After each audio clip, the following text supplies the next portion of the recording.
Bonjour Hichem, welcome to the EMILDAI YouTube channel, and thank you for having this interview with me here in Avignon. Thank you for having me, Julie. I know, it's great. It's really nice to have you in person because we were discussing having the interview online or in person, and then we're here for the summer school, so we may as well do the interview in person. So well, why not? Sure. Yeah. I know, it's more fun. I mean, it's a different setting, it's a different room, so it's fun. Why not? I don't know if you saw Rafiga's video, but we're going to do like a similar format. We're going to talk about who you are and your experience in the program, and then of course as experience as a student, but also you can tell us about what you're doing now as well in life, and what was life after the program, maybe at the end. So could you please briefly introduce yourself to the online audience and tell them who you are? Thank you. So my name is Hichem Semmar. I come from the technical background. Some of my friends and colleagues used to call me the tech guy. So I did a master's in artificial intelligence in my home country, Algeria. I also was assigned into a program called Samsung Innovation Campus in parallel with my studies. It was some sort of an internship that lasted 6 months. And we had to deliver a certain program and learn a lot of stuff about AI and leadership as well with this program. We were a team. Later on, it came I'd say the best opportunity.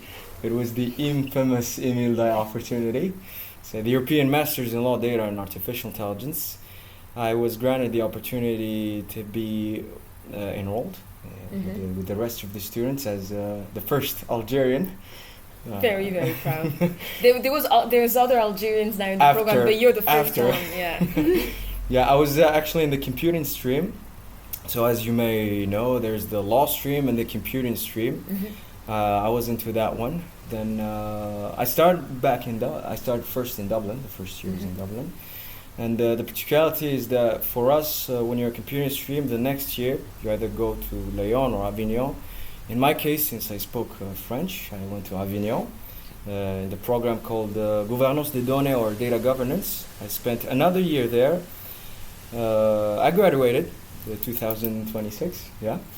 And then after that, I'm doing currently a PhD in artificial intelligence and in law. So pretty much I fusioned all what I learned back in my experience, which I love mostly actually. Yeah. I managed to fusion what I did back home and what I learned through the EMILDAI experience, and here we are. And here we are in Avignon, where you presented as a PhD student. You were part of you were representing the PhD people in the summer school, so that was pretty cool. That we had you and other students present, but also attend the event. So that is very cool. To see you then continue the journey after the masters. So after the EMILDAI, there's the EPILDAI. Exactly. And it was actually very nice to see the summer school here that was in Avignon currently, where we get to catch up with old colleagues and see what everyone is doing actually. Yeah. So the rest of the EPILDAIs basically. Yeah, so it's very nice. So that introduces you really well. And your PhD, just for people who don't know you, where are you currently doing your doctorate? I'm actually doing it in Avignon. So Avignon actually has two campuses. There's Campus Hannah Arendt and the other one located in Agro Park, which makes the distinction between people specialized mostly in technical stuff, IT, and also the law area. I go mostly to Agro Park, but since I'm doing somewhere between both, I come also to Hannah Arendt, the campus, so yeah. So you're based there. That's very good. So now let's go back in time a few years ago when you started the EMILDAI program. So as you said, you spent the first year in Dublin. How was that first year for you, especially coming from Algeria? I assume there was probably a shock with maybe the classes, definitely the weather, but like how was that first year even of the program?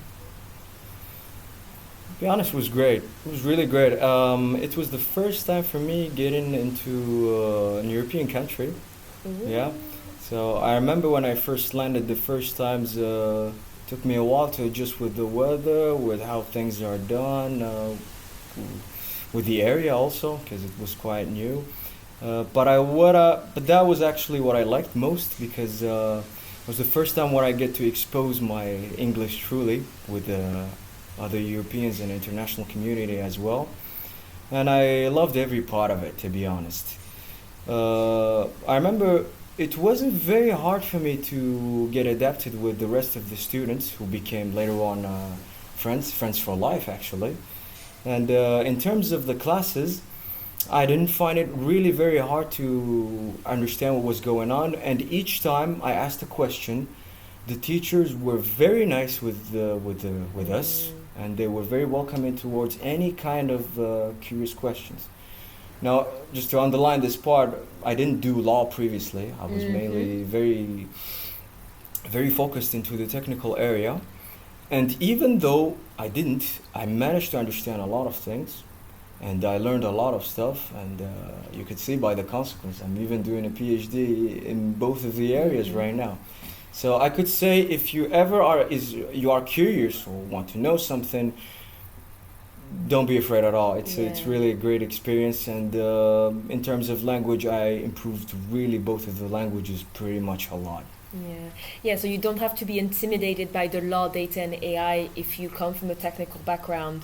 Law is an element of it, but it's not law that is unachievable for someone with a technical background. So we try to keep it, understand, so like everyone can do the program, and the technical people can get that legal expertise, and the other way around as well. And you find that you got that. Yeah, very good point. Especially that we're doing some sort of the one numeric or numerical law. So for someone technical, you could always actually get that because everything is towards the numerical area, and it's not very abstract.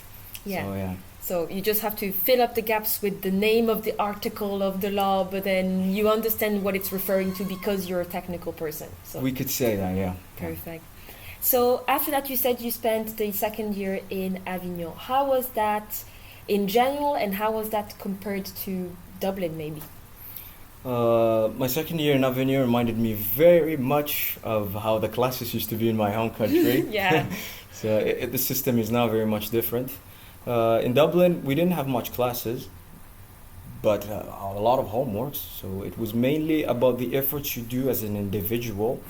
However, in Avignon, we had a lot of classes and a lot of assignments also. So you didn't get to choose towards that. However, what I liked in Avignon is that we worked a lot in groups. So for someone who is pretty much an individualistic person, you would be granted the new aspect of working in new teams, exposed to presentations, and all of that sort of stuff. Nevertheless, there is also the aspect of technical area and also the law side. So you could get to both, but I would like to underline on the presentation and exactly. And so you didn't get to attend Pisa University like the law students do, which is they normally spend the last semester in Pisa, but you got to go to Pisa anyway. So how was that? So you spoiled everything for me right now. I'm helping you. So for the computer science students, you are, at least in my year, I don't know if it's going to change or not, the first year is always Dublin. The second year, if you speak Spanish, you go to Lyon. If you speak French, you go to Avignon. That's how pretty much it. So I spent the entire year in Avignon. However, I visited Pisa because there was the summer school. Summer school basically is a small period at which you would get to see a lot of presentations, mainly related with what the students did. Students, academics, PhDs did their entire year. So it's a very great experience to see the practical side or the achievements that were during the EMILDAI period. And I remember when I went to Pisa, I was one of the presenters in that summer school with my friend Mustafa, and it was great. We presented something related with the technical area of artificial intelligence in conjunction also with the law, and I really liked it a lot. It gave me actually that Italy was very different than Dublin, which made me curious about the European experience. In the other side, I would say. And then, so finally, your dissertation then was during your final year then in Avignon. And how was that dissertation process? How did you find doing it in Avignon? And then, can you tell us a bit about maybe what you did your dissertation on, like the topic you chose?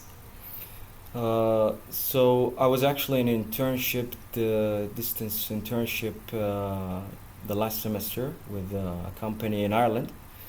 And mainly the dissertation was practical one. So what I did in the internship, combined with the supervisors that I had here in Avignon, we presented it. So what I did mainly in my dissertation was how to answer data protection queries using some sort of an LLM. So a large language model specialized into the answering of that. So what I did was some sort of, I gathered first data protection questions and answers from different sources, official sources and also internal sources that we had. And then later on I constructed some kind of a chat bot that when you ask him the question, he will give you back the answer related with data protection. So this project was made actually to be for the company. So when the users come, they could pretty much have a first initiation before having a discussion with professional consultants towards the area. So that was the technical area. And also I explored the law area, which was the implication of such project into the European regulation. So I compared and analyzed how such projects could have maybe some risks or how to be implemented in terms of the AI Act, ISO 42001, and also NIST AI framework. Wow, that's impressive. And so now your doctoral project, is it linked to this, or did that inspire your doctoral project? So how, is this linked to what you're doing now? To be honest with you, you could always find a certain link if you look deeply, but not very much. I would say my PhD project is much bigger right now. That what I did was mainly something practical. It's like what the enterprises maybe do nowadays. But the project that I'm doing, a PhD, is much more broader than that, which is the traceability actually to find the illicit content into large language models. Currently, I focus mostly in the copyrighted content that could be very much extended towards personal data or unethical behavior, etc. So I'm kind of doing what we call the reverse engineering of large language models. Okay, that's pretty cool. Yeah. Well, I'm excited to see where this goes in the future. Hopefully you invite us to your PhD presentation. Yeah, of course, yeah. That's great. And so through all of this journey, did you have any favorite modules, one or two that you took that for you were kind of like important in your journey in the program? In Dublin, I had two modules. The first one was the module of data protection. I was taught by Professor Eduardo Celeste. The reason why I could say that is simply because I never had a law background before. And the first time I was exposed to that, I was exposed in a very, very great way. I was very curious when I was a student.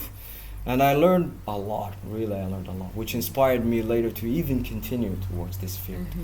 Another module was a module taught by Professor Renat, a research module actually, which made me actually understand how much I like the research aspect. Previously I was exposed mostly to do practical stuff, working into internships and enterprises. But I had never wrote previously like very strong articles or doing some research. But thanks to that module, I discovered that one. And lastly, I would like to mention another module, which was the data governance taught by Professor Harsh. I learned also a lot into that module. It was very interesting to attend. And in Avignon, the top one module that I could say, I might be biased to say that, but it was taught by my main supervisor, Professor Eric San Juan, which was basically pretty much what I'm doing into the PhD now. It was to understand how large language models works and how we could have some legal implications when the enterprises use some these kind of models. Specifically speaking, what we call the open models that could be deployed into the enterprises, not decentralized ones such as ChatGPT or the models provided by OpenAI.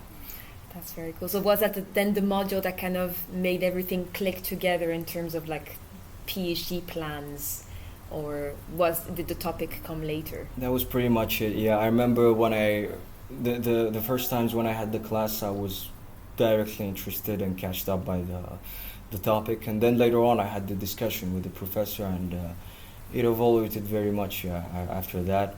But yeah, since the first time I attended the model, I just felt that this was the thing that I wanted to continue. So just overall, as part of the EMILDAI program, even like outside of those particular modules, did you have something, like what was the best part of it, or do you have a favorite moment, something you want to share?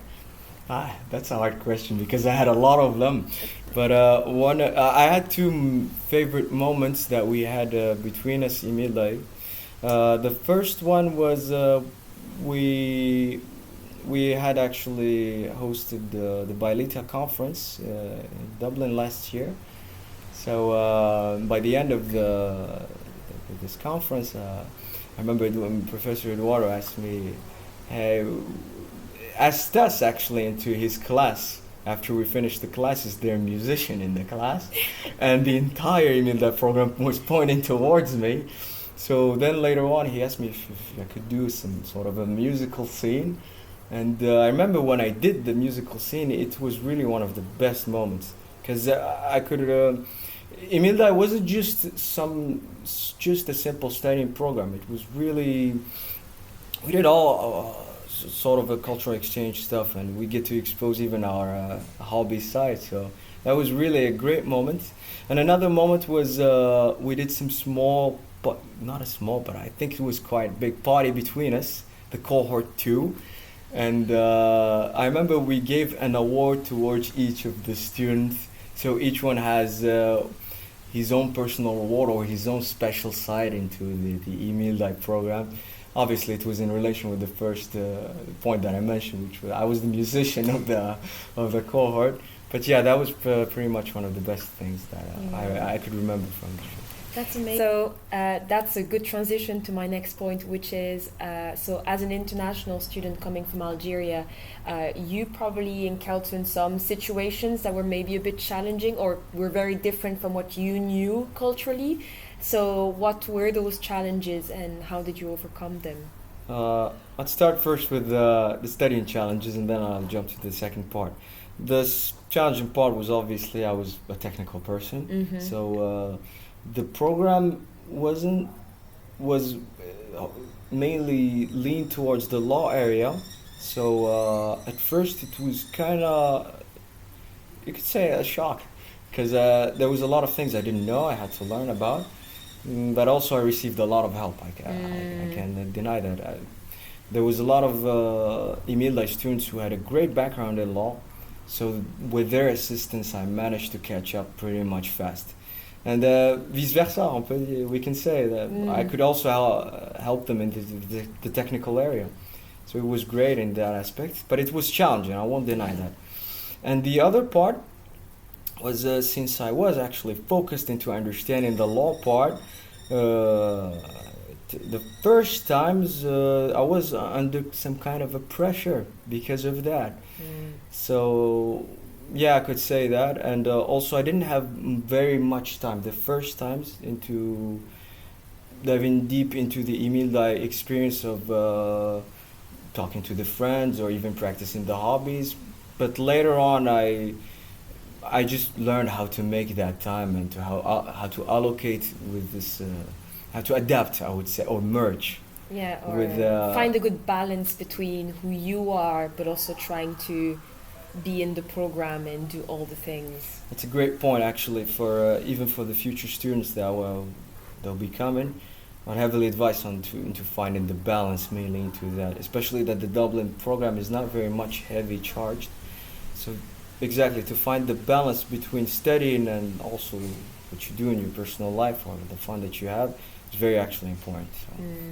Any personal challenges as well outside of the program, adapting to the program and to the law elements? Any other challenges you want to mention? Well, also at first times I remember I had some cultural shock because I haven't visited Europe previously. the way of doing things and the way perhaps to make friends was quite different towards what I'm used to. But that didn't stop me later on, because I just had to learn how things are done here. It doesn't mean it's the correct or the right or the wrong way, it's just a different way.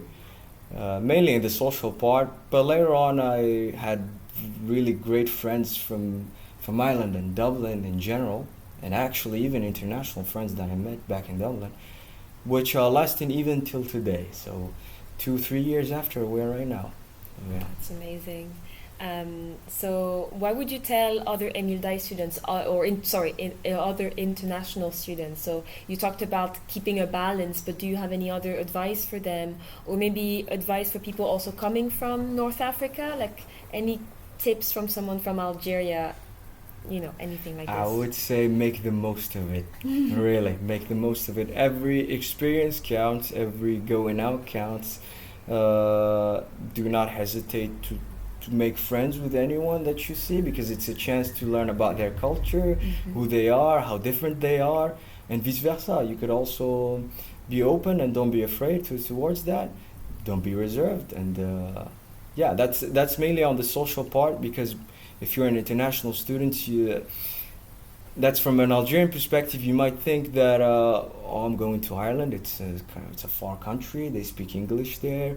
Most of my friends are perhaps in France, because that's where Algerians mostly go to usually. But I would say it's don't be afraid of the difference. It might be your power, actually. I agree with that one. So before we close, do you have anything else you would like to mention for anyone watching this interview? Anything you absolutely have to say before, or any advice?